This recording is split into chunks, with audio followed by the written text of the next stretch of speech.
and welcome to the latest episode of the Racing Podblast with me, Tony Mack, and Ben Aitken from Narrow in the Field.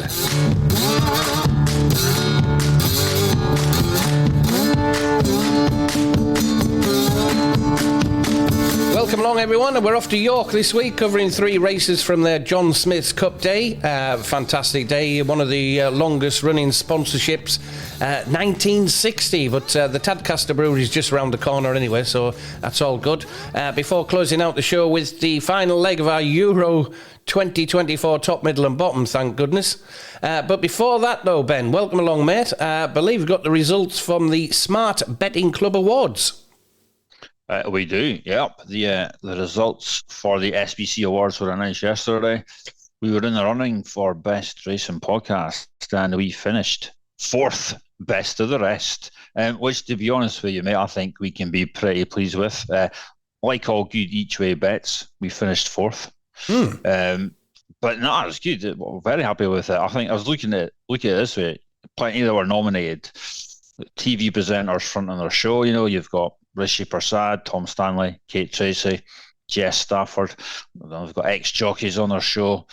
Plenty of them are backed by some of the major bookmakers. You know, and what we've got Tony Mack, breakfast DJ at 3B's Radio Bridleton, and the Heritage Shark Groovik special. And then you've got me sitting at my kitchen table using a set of headphones that my wife stole from my work 10 years ago.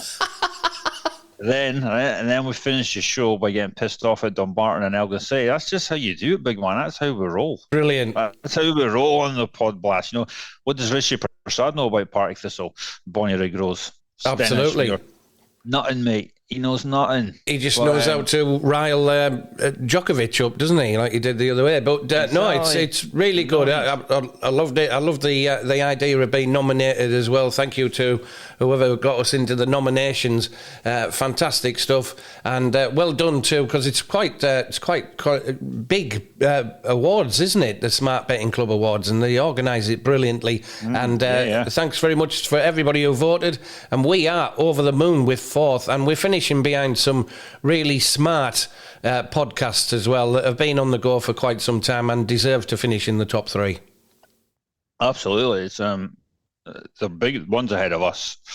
Betfair, I mean, their budget, I mean, I don't even want to guess what their budget is. I mean, our budget stretched to sponsoring 2 players from Clyde FC. That's what our budget stretches to, which we'll come to in later podcasts. Yeah. But yeah, they're big ones ahead of us. And Bar Stewart, you know, I actually assumed they would win. They're, you know, deserved winners. They're kind of going out very much so, yeah. Slightly differently to the other ones. And very funny, very humorous as well. Really good. Yeah, I think it said in the SBC Awards it was a bit of a surprise. I was like, I wasn't surprised that the Bar Stewards won. I thought that was the right winners. But as you say, massive thanks to everyone who voted for us. Hugely appreciate it. I didn't think we stood much chance at all, but so 4th place, fantastic. Yeah, cracking, love it. Thank you, everyone. Thank you. All right, off to York we go. The first of our 3 races under analysis, the John Smith's Racing Handicap at 2:00. Ben, can you start us off with that one?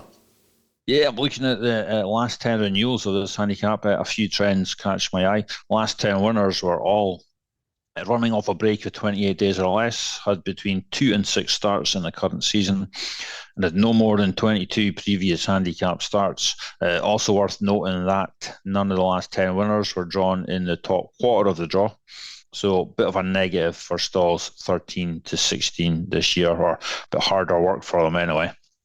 Using those trends as a rough outline gave me a short list of Blue for You, Telemark, Brunch, Cuban Tiger and Imperial Fighter.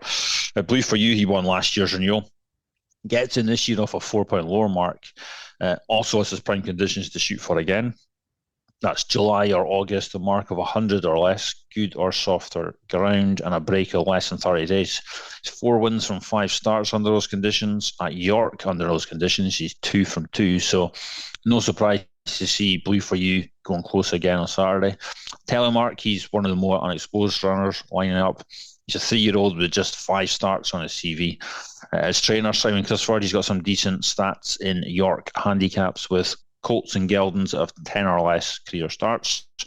8 wins, 2 places from 27 runners, 30% win strike rate, over 27 points profit. So Telemark should go well. And a bigger price, I think Imperial Fighter may be of some interest. He was rated as high as 110 win with Andrew Baldwin. He races here on Saturday off 92. It'll be his third run for Jamie Osborne. I think if the forecast rain hits and it pulls the ground back to soft, then that could just make Imperial Fighter a player.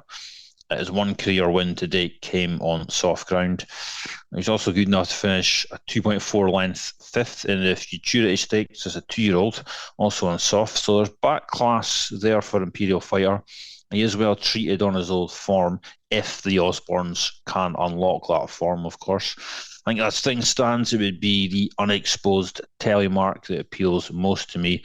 But with Imperial Fighter, he's a horse also on my radar as well. I think we'll see what the ground's doing.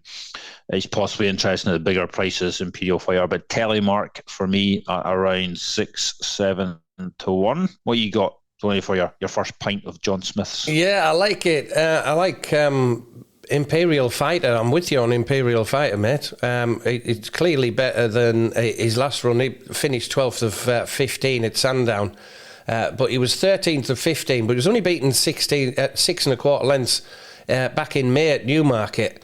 So I think, as you say, his 2 runs aren't as bad as they look, and I think he can run into a place here, very much so. The last 8 winners were aged between 3 and 5. There's a lot at the top of the market aged 6 and over. 6-year-olds and over in the last 8 years, a nought from 33 with just 3 places. So, and there's one age 3 winner. 7 of the last 8 winners were age 4 or 5, which I don't think that's a coincidence, to be honest with you. El Najam, which I've got here, although drawn 14 for William Haggas, Richard Kingscourt, I think that deserves to be at the top of the market. Could struggle off that draw, though, as you were saying. Cuban Tiger I've got as well, a 3-year-old here for Carl Burke and Sam James. That's a big price at 20 to 1. He was last seen in the colt was last seen in the Britannia Stakes at Royal Ascot, finishing 22nd of 29. That was probably a step too far for him. And he was running well at the start of the year, at the turn of the year at Southwell and Newcastle on the all-weather. Not so much on the turf since, but I think he's better than that. Form suggests. I think he can go well from stall 5. And then I'm with you on Imperial Fighter, mate, at around 33 to 1. You've said all that needs to be said about Imperial Fighter, but he's certainly on my shortlist. 2:35, the City Wall Stakes at a very, very famous race at York on this Saturday, John Smith's Cup Saturday, 2:35, City Wall Stakes, listed event over 5 furlongs, Ben. A 14th renewal of the City Wall Stakes to be run at York after it's moved from Chester. No race trends for me, but I did note that 10 of the 13 winners of this, since it's been at York, were course and distance winners. 3 of them in the race this year. Clarendon House, Starlust and Corker, all worth considering, that 3. I'd also stick Rogue Lightning on my shortlist as well. It's definitely worth looking at the pace for this race. There's the potential for a proper speed burn-up out in the front end. Possibly 5 of the 9 runner field will look to burst out the stalls and gun it from the front. Indeed, the 4 that probably won't be doing that are the 4 on my shortlist: Clarendon House, Starlust, Corker and Rogue Lightning.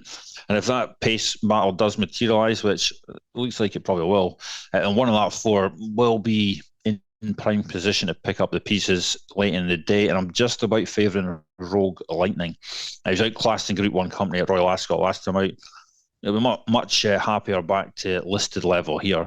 If you look at Rogue Lightning at listed level or below in June to September, you see he's 4 wins and a second from 5 starts, and he's the one that I like for this, Rogue Lightning. Hopefully he'll manage to hook in behind a fierce early pace and then pick them off in the last half a furlong or so. So it is Rogue Lightning for me. Tony, what you got for your second pint of John Smith's? Yeah, I agree about the I think there could be a pace collapse here, mate.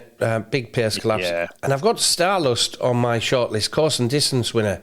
And now in the Fitry hair colours, I would like to have seen I think it would be an ideal one, but he doesn't ride Starlust often, does Jamie Spencer.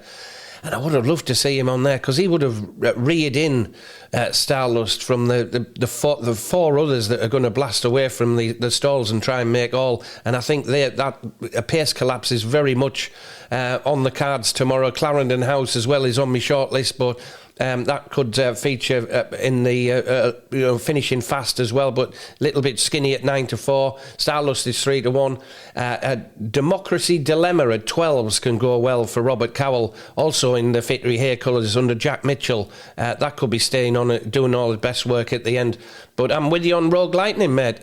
Tom Clover, Danny Tudhope's in the saddle for Watnan Racing. Again, outclassed, probably a step too far in the Group 1 King Charles III Stakes. The old King Stand, 11th of 17, beaten 7.5 lengths in that. Possibly a little unlucky as well. He reared at the start, and I think he lost all chance at the start, and he's done well, really, to finish 11th of 17 following his start. So Rogue Lightning, definitely to look at tomorrow, and probably Democracy Dilemma would be the each-way one there in the City Wall Stakes. 3:10, it's the big one, the John Smith's Cup, Class 2, over 1 mile, 2.5 furlongs. Ben, what do you fancy in the John Smith's Cup tomorrow? Yeah, a little bit of a tricky race to get a proper grip on, using race trends. So I had a bit of a dig into the trainer trend side of things to help me pull together a short list, and that led me to Take Heart, Kingfisher King, and Remad. Take Heart catches my eye due to the record of his trainer Johnny Murtagh in handicaps in the UK with his horses aged 3 to 5 and that were running off a break of 14 to 90 days. Murtagh holds stats of 11 winners and 4 placed horses from 30 qualifiers with those types. 37% win strike rate, 50% win and place strike rate, and over 67 points profit.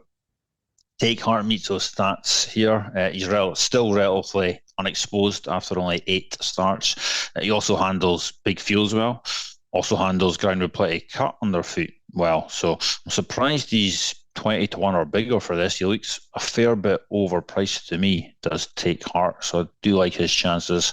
Kingfisher and Remad, they fit a William Haggis York angle. I have plugged in that angle being Willie Haggis 3 and 4-year-old colts and geldings in 3-year-old plus handicaps at York over 1 mile, 2.5 furlong trips. Haggis runners meeting those stats return 10 winners and 7 placed from 27 qualifiers. A 37% win strike rate, 63% win and place strike rate, over 41 points profit. Stats that will improve further if Solomon wins his race on Friday, because he also fits that angle. Also worth noting, Haggis has won the John Smith's Cup 3 times since 2011. All 3 of the winners were 4-year-olds rated 99 or less and had 8 or less clear starts. So that'd be another positive for Kingfisher King. I think it's one of those races, so I think I probably need to have a second proper dig into it again, but I do like Take Heart. He looks overpriced at 20-1 and bigger. He's the one I want to take a crack at, especially with plenty paying 6 places. So yeah, Take Heart for me, Johnny Murtagh, 20-1 or bigger.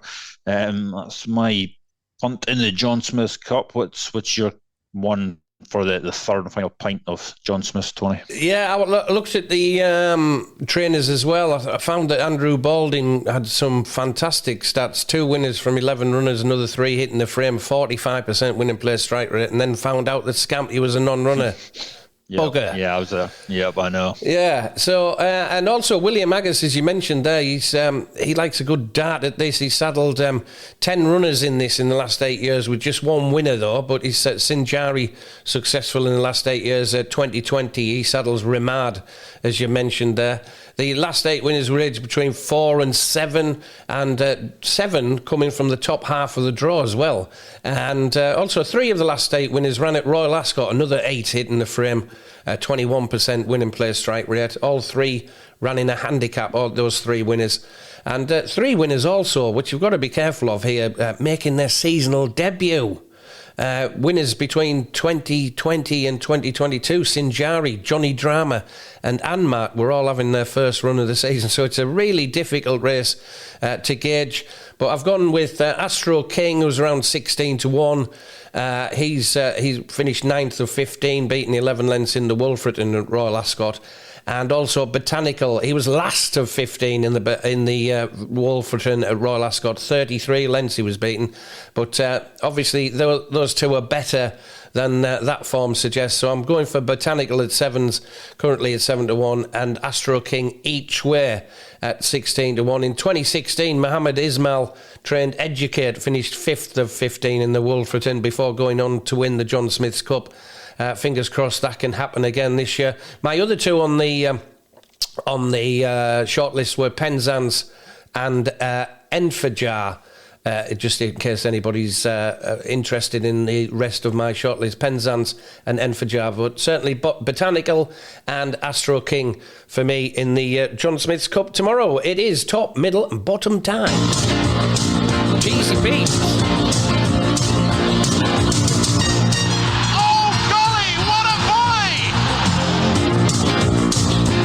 The great thing about loving football is you cannot explain why you love it. It just happens. Chasing a ball round a park, wanting one team to win against the other. El Mahoney, right foot, whips it. Oh, jeez, he peeps, man. And it's the last leg of our top, middle and bottom Euro special. Hope you've enjoyed it. Ben, the scores from last week, if you must. Yeah, one winner for me, one winner for you. -4 points for us both. Definitely more Scotland and Spain in our top, middle and bottom Euro special. Current totals, me -8, Tony -14.06. Just to make things easier for us on the final weekend of Euros action. This week, our top, middle and bottom choices come from top, Spain v England, obviously. Mm-hmm. And in the middle and bottom sections, it's a free pick of any two matches from the first round of ties in the Scottish League Cup. Yeah, that's right. The Euros are not even finished yet, and the Scottish League Cup is firing into action in the middle of July. Season starts here. I mean, GG peeps. It's July. I mean, come on. Anyway, my three this week, top, Spain and England to draw at 9-5. 6 of the last 10 World Cup and Euro finals have gone to extra time. 2 of the ones that didn't finished 1-0. And these big finals, they're just generally tight matches these days. I think this one will go the same way. Southgate has England set up to win the tournament, not to entertain. I think he's going to have a plan to stifle the Spanish here. So Spain and England to draw. Middle, Dumbarton and East Kilbride to draw at 14-5. Yep, mortal enemies of the Podblast, Dumbarton, to battle out a draw with runaway Lowland League champions East Kilbride. I have nothing more to add to that. I'm just going for the draw because I want to. Quite simply that. And bottom, Peterhead and Queen's Park to draw at 10-3. Queen's Park were disappointing last year. They've not made many changes to their team yet. A long trek up to Peterhead to start your season off in mid-July probably isn't going to get anyone all that motivated. So I'm going to plump for another draw here at a juicy kind of 10-3. That gives me a top, middle and bottom of Spain and England to draw, Dumbarton and East Kilbride to draw, and Peterhead and Queen's Park to draw. Tony, what you got? I've never mentioned England in the top, middle and bottom so far, and obviously you're making us do it this week. I've gone for the draw as well in 90 minutes. I'm not sure whether it'll be 1-1 or 0-0, but top is at 9-5. I'm with you, mate, all the way. Spain and England to draw at 9-5. In the middle, a couple of skinny ones. Dumbarton to beat East Kilbride at 10-11. What is all that about? A full division separating them, and Dumbarton are only 10-11. Quite the price that got us into and interested in Dumbarton all those years ago. And bottom is Dundee to beat Bonnyrigg at 2-9. So Dundee, Dumbarton and the draw, England-Spain tomorrow. Many thanks for listening to the latest edition of the Racing Podblast, everyone. The 4th best racing podcast in the world. Indeed. Best of luck with your bets at York this weekend. And if you're up nice and early, we're like sort of got test programmes running every morning during the week between 6 and 9. You can catch my breakfast show on 3Bs Radio, 3bsradio.com. The apps are on the way, and we're sorting Alexa out. Currently talking to Alexa. And you can catch Ben, more from Ben, over on narrowinthefield.co.uk. Big thanks for listening this week. Have a great weekend, everyone. All your best luck with your bets at York this week. Have a great weekend. Thanks for joining in, and thanks for listening. Cheers, Ben. Thanks, Tony. And have a great weekend, everyone.